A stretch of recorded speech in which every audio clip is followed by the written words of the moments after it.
Block. This lecture will be given by Dr. Nabilah, who is an anaesthetist in Hospital Kuala Lumpur. She's also a trainee in Regional Anesthesia subspecialty since 2020. She graduated from University College Cork, Ireland, and did her master's in UKM. Also has a postgraduate international diploma of regional anesthesia and analgesia from University of Montpellier, France. So welcome, Dr. Nabilah. Assalamualaikum and hi, I'm Dr. Nabilah from EDHKL Anesthesia Department. I'm truly honored to be part of today's workshop, and I'm here to give a short talk on the Truncal block in ED.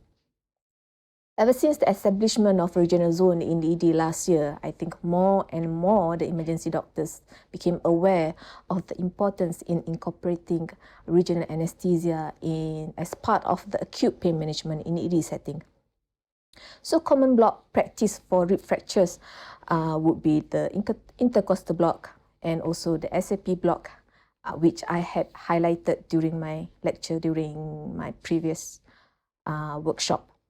Whereas for those who presented with acute abdomen without any kind of surgical intervention, we would consider TAP or quadratus lumborum block, also known as QLB, to alleviate the pain. However, all these blocks have its own limitation in terms of the extent of the hematoma that being covered. So that's when the ESP, the rectus spinal plane block, came along. It is said to be one of the block with 1,000 wonders. So this is going to be the outline of my talk today. We're going to talk about the indication, the ergonometry, the probe position, the sonar anatomy, needling, LA needle, and lastly, the complications of ESP block. Erectus spinal plane block was described in 2016 by Ferrer et al. As part of the regional anesthetic technique to treat acute and chronic thoracic pain. Basically, it is a paraspinal fascial plane block that involves injection of LA deep to the erectus spinal muscle and superficial to the transverse process. So it is quite safe to perform the ESP block as it has very few complications because it's quite far away from the spinal cord, from the pleura, from the major blood vessels. So bit on the chest wall innervation first. Each thoracolumbar spinal nerve divides into both dorsal and also ventral rami soon after emerging from the intervertebral foramen. So the dorsal rami travel posteriorly to divide into the medial and also the lateral branches that innervates the tissue at the back. The T1 till T12 ventral rami runs along the rib, then give off various branches. For example, the lateral cutaneous branch at the angle of the rib and terminate at the anterior cutaneous branch. So how does placing the LA at the tip of the transverse process cause a hemithorax analgesia? How does the block spread? So there's a few postulated mechanisms. The most famous one would be because the LA penetrates anteriorly into the epidural and also the paravertebral space that contain the spinal nerve, the dorsal rami and also the ventral rami, hence causing all the somatic and visceral analgesia. Another theory is that because the dorsal rami are being blocked when they ascend through the leg of LA deposited at the ESP. And then there's another theory saying that the ESP is connected laterally with the plane deep to serratus anterior muscle. And any kind of LA that travel laterally within this plane potentially can reach and anesthetize the lateral cutaneous nerve branch. So theoretically, we can perform ESP block from cervical till lumbar region, covering practically the whole trunk. There are a few examples that worth highlighting here would be the chronic shoulder pain syndrome, the rib fracture, the chronic post-hepatic neuralgia, and also the facet pain. In our ED setting, we use ESP mostly for the rib fractures. But how about the other part of the world? So here we have a few case series and maybe case reports that I managed to dig out from the Google Scholar. The one that quite interesting to know is that there's a group of EPs in India recruited 7 patients with acute pancreatitis and gave them a mixture of bupivacaine on top of lidocaine and also dexamethasone, making up until 30 mL, and inject them at T7 level. So from the study, there is a reduction in pain score at different time intervals, the side effects, and also the additional analgesic dose requirement. So another study was published in the American Journal of Emergency Medicine by the ANES and also EP team from Turkey.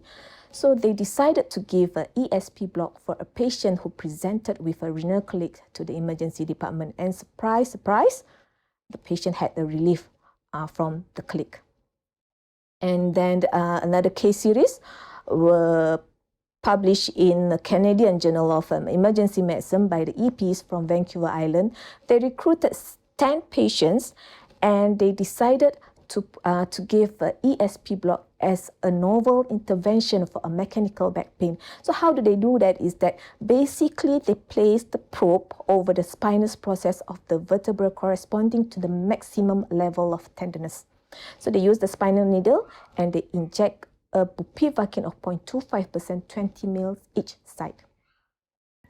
And then because of all these case studies and case report, Abdel Hamid decided to make a literature review on it to look at the use of erector spinal plane block to decrease the pain and opioid consumption in the ED. So they found out that there's quite few different indications that people use the ESP in the ED. For example, the rib fractures, which is the most common one, and also the mechanical pain, the burn injuries, the herpes zoster, the renal colic, and also acute pancreatitis. All the studies demonstrated that there is a significant pain reduction and also administration of the opioid. Furthermore, it has been shown to improve the respiratory function and was not associated with any kind of complication. There's this one study I want to highlight. It's not about a truncal analgesia, it's more like an upper extremity. So there's this a group of EPs in Minnesota who did a erector spinal plane block for a patient who came in with a radicular left arm pain. So they gave her LA ropivacaine of 0.25%, 60 mL at T2 level, and patient had a complete pain relief for 5 days. So it shows that ESP, other than can treat can serve as a truncal analgesia, it is also useful to treat any kind of chronic upper extremity pain without causing any kind of motor blockade. So I think I've presented enough evidence to show that ESP is useful in ED setting. So why don't we move on to the practical part?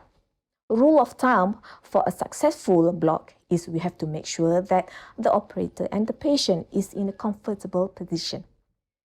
Patient can be placed in a lateral decubitus position, making sure that it is in a straight line formed between the operator, the injection site, and the ultrasound monitor. Patient can also be placed in a sitting manner or in a prone position as long as the patient is comfortable. So once the patient and the operator is in a perfect ergonometry, we can start scanning patient's back. There's 2 ways of doing it, from medial to lateral or from lateral to medial. If we decided to scan from medial, then we need to palpate for the spinous process. The high-frequency linear probe then placed in a longitudinal parasagittal orientation and about roughly 3 cm lateral to the spinous process, we'll be able to visualize a transverse process which recognizable as a flat squared off acoustic shadows. There are 3 important muscles that we need to identify here, which are the trapezius muscle, the rhomboid muscle, and also the erector spinae muscles. And we have to remember that the rhomboid ends at T5. This is an important landmark as any block above the T5 block the thorax region, and LA below the T5 will cover the abdomen area. But if let's say we want to start our scanning from a lateral instead, then the ribs will be visualized. These are recognizable as a rounded acoustic shadow with a hyperechoic pleural line. And then all we need to do is that we just need to slide our probe bit medially till we meet the flat square of acoustic shadow again, which is the transverse process. And our needle point will be on top of the transverse process in in-plane manner, and all we need to do is that we place a LA on top of it, displacing the erector spinal muscle upward. So how do we know which level are we at? There's a few ways of doing it as well. We can do it by looking at the anatomical landmark. So we know that the vertebral prominence corresponds to the C7. So we can just calculate it from the C7 level and try to get our T5 or T3, any level that we want to inject the LA at. Or we can, as I mentioned earlier on, the rhomboid ends at T5. So from there, we can calculate upward or downward from the T5 level. And we also can do a rib calculating or transverse process calculating in a real-time manner. So this is a video taken from a last year workshop of virtual live regional workshop, demonstrating how we calculate the transverse process in a real-time manner. All we need to do is to place the probe in the middle of the clavicle and then start calculating the ribs. So the first rib that we can see would be the one that being pointed there, and then is the subsequent ribs we can see the pleural line below it, and then that's our third rib there, and then now we are towards our fourth ribs, and then we can see that on top of the rib there's the 3 muscle layer. And then once we have decided which level we want to, then how do we know that we are in the correct plane? So there's this one effect that we look at when we gave the LA, which is called as the pumping effect. So this short video, also taken by, from the similar workshop last year, will explain what I meant by the pumping effect. We can see that the tip of the needle is at the transverse process here. And then when we try to inject the LA, there's a distension of the plane. And the plane collapses when we stop giving the LA. So this proves that we are actually at the correct plane. So that is what we call as the pumping effect. So let's just look at it again. We can see that the tip is at the end here, transverse process, and the pumping effect is being observed.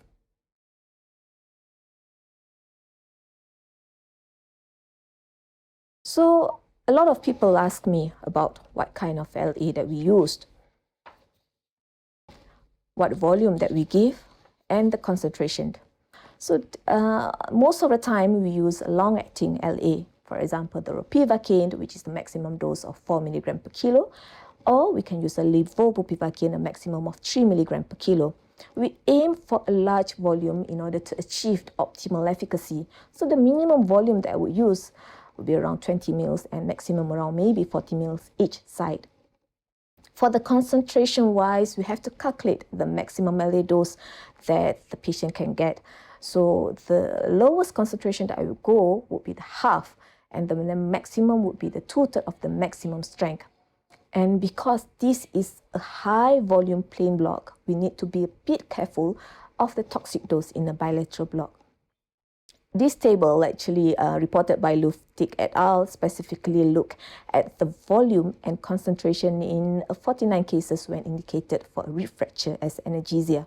So based on the findings, they created this simple guide for ESP block in this patient. So we can see here for the unilateral block, the maximum that they give would be around 40 ml of bupivacaine 0.25% in a 100 kilo patient. Whereas for a bilateral block, they won't advise giving a bupivacaine of 0.5, but they would give a 30 ml of 0.25% bupivacaine. So total up, we make up to 60 ml in that patient. So I know it's a bit confusing here, so let us just do a bit of our own mathematics before we decided how much to give and what kind of concentration we want to give a particular patient. So let's say if we want to take a 70 kilo patient, we know that the maximum dose that the patient can get is 70 by 4, which is around 280 milligram. So we also know that the ropivacaine 0.75% is the maximum strength of the ropivacaine, and 0.75% is actually equals to 7.5 milligram per ml. If I decided to give 30 ml for this patient, so I multiply it with the 2/3 of the maximum strength, which is the 5 milligram, and it only equals up till 150 milligram. So kind of like to say it's quite safe to give a 2/3 at maximum strength. So since it's quite far away from the maximum toxic dose, you can give this patient of 40 ml for the unilateral block, and it's actually quite safe as well. So let's say if we take a smaller patient, a 40 kilo patient, so the ropivacaine maximum dose would be just around 160 milligram, which is quite small. So for a unilateral block, we can, if we want to give a 30 ml for that side of block, a 5 milligram or concentration of a ropivacaine 0.5 would nearly reach the toxic dose. So would I give a 30 ml of 0.5% ropivacaine? Yes, I would give, because it's still less than the toxic dose. But what if patient require a bilateral block? Then this is when the calculation have to kick in. We might need to reduce the volume and also the concentration of the ropivacaine before performing the block in order to not to reach the toxic dose. So how about the needle? To perform a regional anesthesia, ideally we need to have an echogenic block needle. The common one in the market would be Stimuplex and Sonoplex. The length would have to depend on the depth in the sonoanatomy, but a maximum in the Asian people would be around 120 millimeter, and the minimum one would be around 80 millimeter. And for ESP, it's actually advisable to insert a catheter in to prolong the analgesia. So there's a tool I think available in our hospital right now is catheter through needle or catheter over needle. The example for the catheter through needle would be the epidural catheter, and the simplest example for a catheter over needle would be the Branula, the normal Branula. So what is the pro and cons between these two catheters is that for a catheter through needle, after the needle withdrawal, there is potential leakage around the needle insertion site. So because of the space created by the needle puncture, so we tend to avoid using the catheter through needle. And if we use the catheter over needle, the skin forms a tight seal around the catheter after the needle withdrawal, which is a good thing for us because there's no LA leakage from there. So last but not least, even though I mentioned earlier on that the complication is very rare in ESP block, but these are the things that we need to highlight to the patient when we are taking consent from the patient. For example, the infection part, the LAS, the puncture from the vascular, the pleura, the pneumothorax, and also the possibility of Fay block. So the take-home message here is that the ESP block is a simple technique with a lot of applications. It's very efficacious, comparable to other truncal block with a generous margin of safety, but we have to remember that we have to weigh the risk and benefits of other alternative as well, and we have to always consider a multimodal analgesia. With that, I thank you.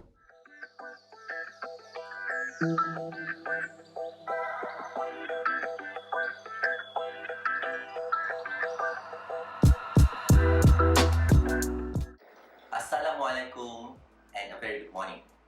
Now we are going to show you how to perform erector spinal plan block.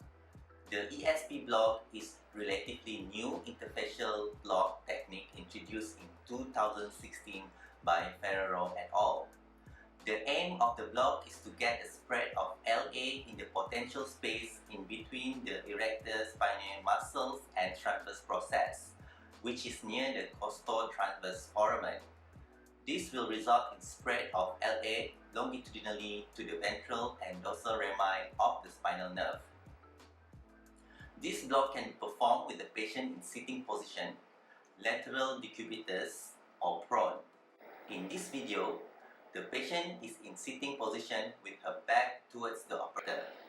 Note that the ultrasound machine is placed on the opposite side in front of the patient.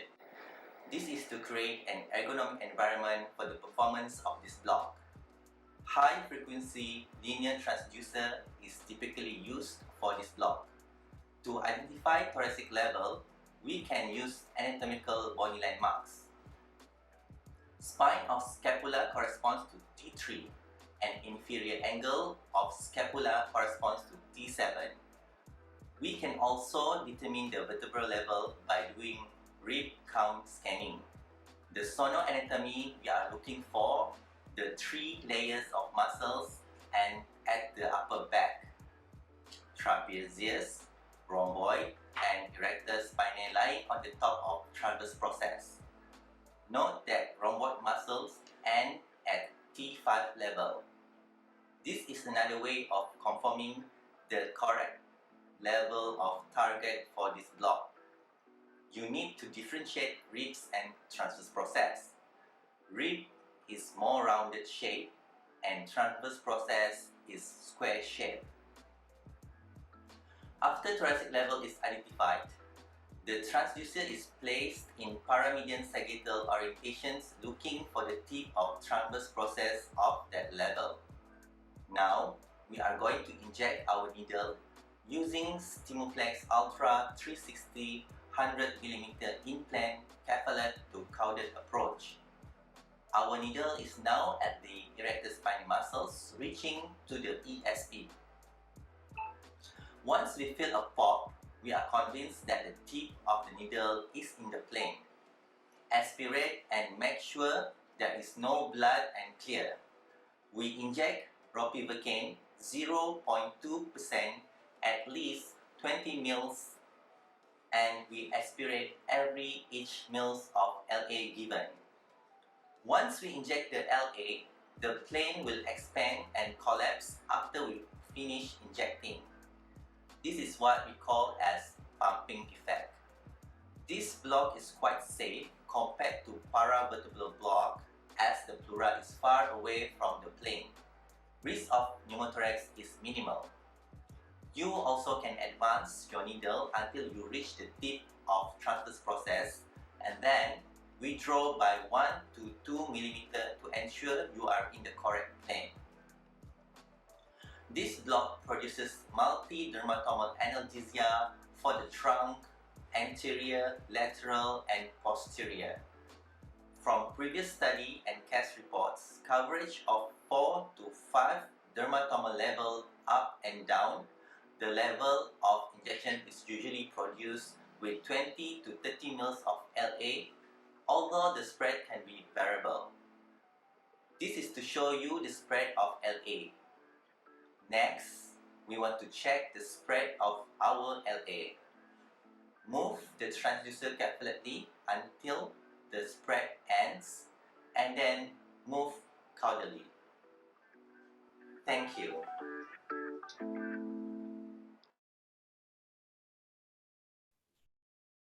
Okay, thank you, Dr. Nabilah, for the lecture. Okay, hello, welcome back, everyone. Now we have come to our last lecture for the day, which will be pharmacological considerations and complications, and will be given by our next speaker, Dr. Rabithoh. Dr. Rabithoh is a medical officer in Emergency and Trauma Department, Hospital Kuala Lumpur, and is part of the core team for ultrasound-guided regional anesthesia HKL. She graduated from UNIKL Royal College of Medicine, Perak, and has been in EDHKL for the past 6 years. Welcome, Dr. Rabithoh. Assalamualaikum and a very good afternoon. It's a nice weekend, it's Saturday and it's the last presentation, and what I'm going to talk about is about pharmacological consolidation and also the complications. So welcome to the feature of RA in ED. So this is the presentation outline. So the background, pharmacological consolidations, common complications, post-RA care, and the follow-ups. Okay, first I'm going to talk about what is pharmacological consolidation, the background. So the local anesthesia is to prevent or relieve pain by interrupting nerve conduction by binding to specific receptor types of sodium channels in nerve and block the movement of iron through these pores. So this is our common types of a local anesthesia. There is a ester type and also emit type, but I'm going to focus more towards the emit type. This is the common LA that we use. For example, lidocaine, ropivacaine, bupivacaine, and also levobupivacaine. So for the lidocaine, it's a rapid onset of actions, but it is short duration. So usually we have a 1 to 2% of a lidocaine with or without the epinephrine, and the recommended maximum dose of lidocaine with epinephrine is 3 mg per kilo. Without epinephrine is 3 mg per kilo. With epinephrine is 7 mg per kilo. Next, I'm going to talk about ropivacaine. It is less cardiotoxic, and the recommended maximum dose for ropivacaine is 3 to 4 mg per kilo with or without the epinephrine. So usually we have 0.2% or 0.75%. So next, I'm going to talk about the bupivacaine. Usually the solution available is a 0.25% or 0.5%. It has a long duration. It has about 24 hours, and the recommended maximum safe dose for bupivacaine is 2 mg per kilo without epinephrine and 2.5 mg per kilo with epinephrine. Last is a levobupivacaine. Is a less cardiotoxic compared to bupivacaine, and the recommended maximum dose is 2.5 to 3 mg per kilo. These example of vials of medications that available. There is a lidocaine, ropivacaine, bupivacaine, and levobupivacaine.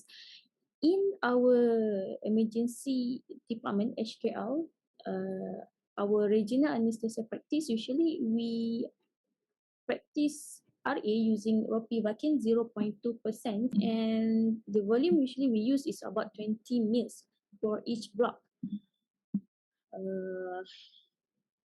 If we want the duration of the block to be lasting much more longer, so we will increase the volume, or we will increase the concentrations, or we can add the adrenaline or epinephrine to make it last longer. This slide is actually talk about the type of anesthetic, the class, the onset, the duration, and the maximum dose.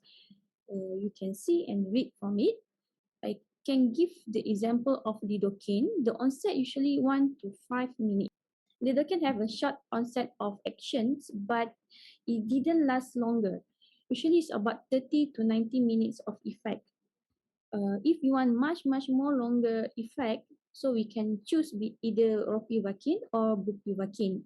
Even that he has a little bit longer onset of action, about 5 to 10 minutes, but the duration for the LA to last, to give effect is about 3 to 8 hours, much longer than lidocaine. Okay. Here I am just a brief about a factor determining the block quality, the block and set. The nearer the nerve, the shorter the time required to diffuse into the nerve. The block durations, the clearance rate of the LA influence the block durations and the block potency. The more lipid soluble the LA, the more potent it is. So when you want to do regional anesthesia, what type of local should you choose? So first, you must consider the durations. Next, you must consider the speed. So for the durations, what the factor determining the durations, the block duration? The first one is the nature of the drugs. Like I mentioned before, lidocaine have a short acting compared to the bupivacaine is a long acting. The drug concentration, the higher the concentration, the longer the block. The drug volume, the larger the volume, the faster the onset, and the denser the block. And you can use the additive, example like epinephrine and sodium bicarbonate. So it will speed the onset and also prolong the block. and also type of block. The leg block, example, I give example, leg block lasts longer than arm block. So these tables show that this comparison between the speed on the type of local anesthesia, the speed of onset, and also the duration and toxicity. It's similar as previous tables, but it's just showing that lidocaine have a speed of onset. The onset of action is much more faster compared to the ropivacaine, but duration is much more longer, much more shorter compared to the ropivacaine. So you can show there is a comparison between the toxicity also. It's just words to live by. Life is pain and the enjoyment of love is anesthetic. Okay. Next, once you give the block, you must have a complications. So here I'm going to talk about complication of the regional anesthesia block. The most and the, life-threatening adverse reaction is last. What is last? Local anesthesia systemic toxicity is resulting from the LA reaching significant systemic circulation levels. Last always occur within minutes of injection of the LA. I'm going to talk much more after this. So next is the nerve injury. Nerve damage injury after RA is regarded as major complications.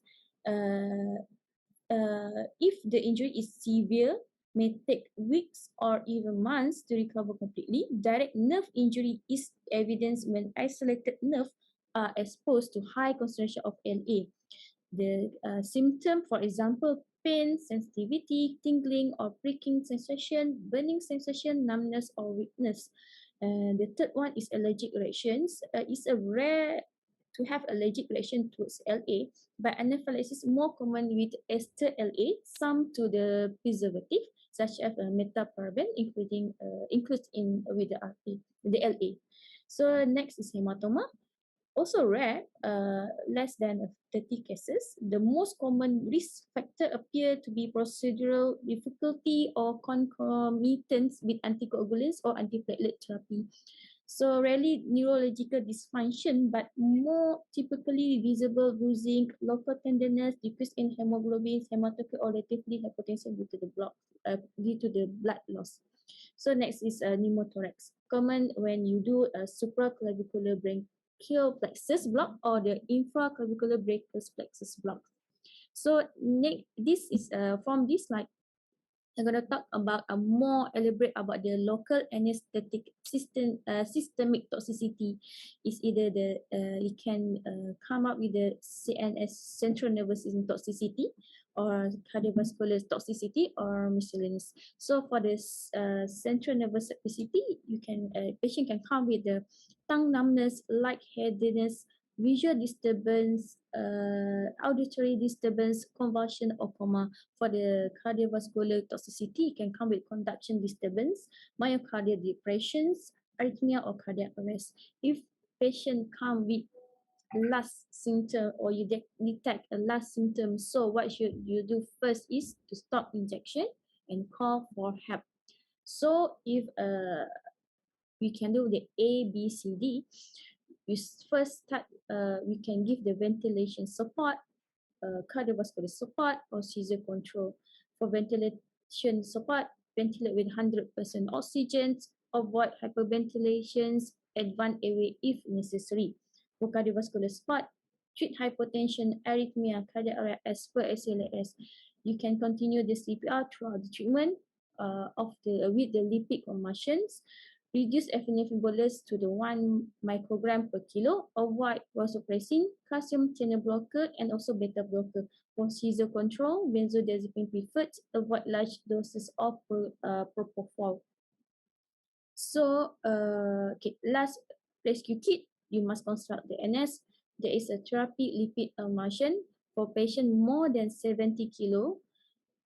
You should give bolus 1.5 ml per kilo over 2 to 3 minutes, and then continue with the infusions 0.25 ml per kilo per minute, ideal body weight. If patient less than 70 kilo, bolus 100 mils over 2 to 3 minutes. Infuse 200 to 250 mils over 15 to 20 minutes. Reassess back if patient remain unstable. Rebolus same doses or double the infusion rate. Okay, rebolus to a maximum of 3, including the initial bolus. Okay, leave about 5 minutes within the each bolus. So, okay, additional recommendations: continue monitor at least 4 to 6 hours if cardiovascular events, monitor at least 2 hours after initial CNS events, and do not exceed 12 ml per kilo in lipid emulsion. Total volume of emulsion can approach 1 liter in a prolonged resuscitations more than 30 minutes. Okay, monitor for lipid emulsion induced pancreatitis also. So, okay, this is the algorithm that I'm taught from the previous slides. Okay, next we're gonna talk about suspected nerve injury. So this is the algorithm. Is you have a patient with suspected nerve injury, have the symptom of pain, paresthesia, numbness, weakness, or abnormal sensation. So beyond usual punya duration of specific block, so you need to observe patient back and do a proper assessment, especially for the full neurological examination. So, if patient have mild symptom or resolving symptom or persistent neurological deficit, so first you must give reassurance, and you must you must review patient in a follow-up clinic. In here, we usually practice to call patient the next day if patient discharged, or visit patient if or go to see patient at the ward, inside ward. So ask patient whether patient have any symptom. If patient persists symptom, usually give and review patient in 4 weeks time in the follow-up clinic. If no persistent symptom, or so there is no need for further follow-up, so you can discharge this patient. If the symptom persists, we need to refer to neurologic team for nerve conduction test and electromyography, or consider further imaging. So if you have a severe symptom of progressive neurological deficit or persistent motor deficit, we must refer to respective team like surgicals, neurological teams for nerve conduction or pain control team, and consider further image to look space occupation or for emergency decompress. We must establish a further diagnosis and discuss with patient regarding option of management, like conservative, a physio, a medication, or surgical, and update patient and respective constantly and follow up as appropriately. Okay. This is what we do for the procedure care. Once we block the patient, so we assess for complications. If no complication, usually we will discharge from RA with the advice. And if patient admit to the ward, we will do the assessment in the ward within 15 to 24 hours whether the patient have complication or not. So if patient has the symptom that I mentioned above, last nerve injury, allergic reaction, pneumothorax, or hematoma, so we do according to the algorithm that I mentioned previously. So if a patient have the complication, optimize the airway and oxygenations, optimize cardiovascular status, and assess neurological functions. So refer to designated RA complication I mentioned before, the protocol. And if patient, the further follow-up, patient have no more complications, so we shall discharge patient from the RA follow-up. Okay. You can see the examples of our follow-up forms.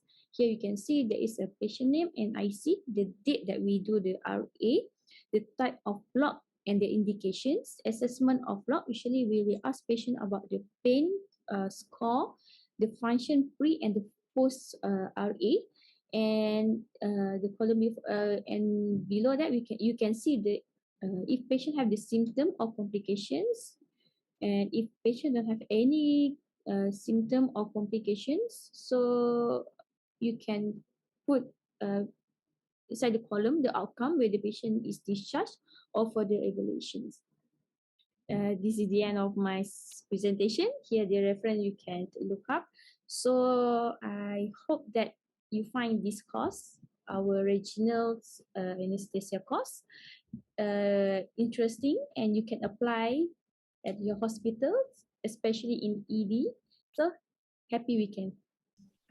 And that concludes all of our lectures today. So thank you, Dr. Rabithoh. Now it's time for the final pop quiz. So if you haven't won during the previous 2 pop quizzes, so now is your final chance to win some exciting prizes.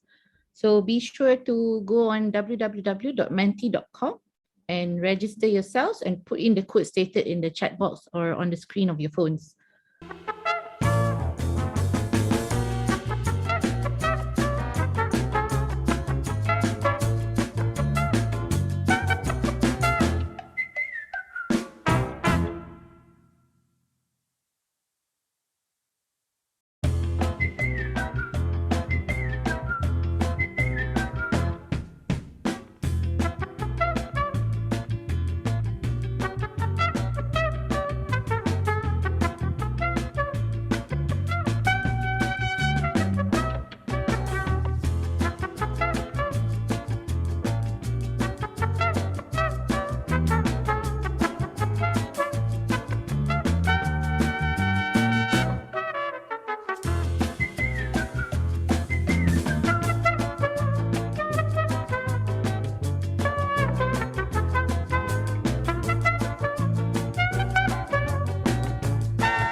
Mama udah selesai.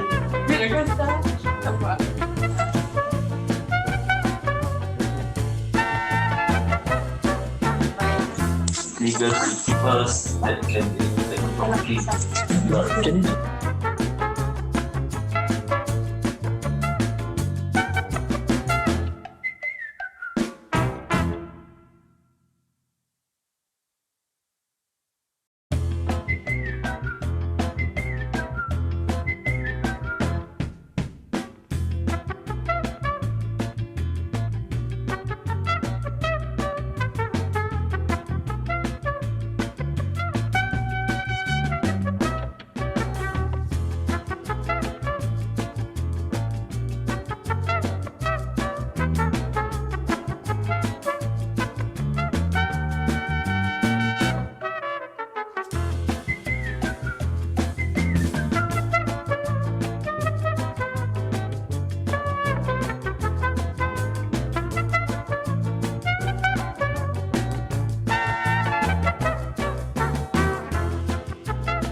Okay, well done everyone. That is the end of our pop quizzes.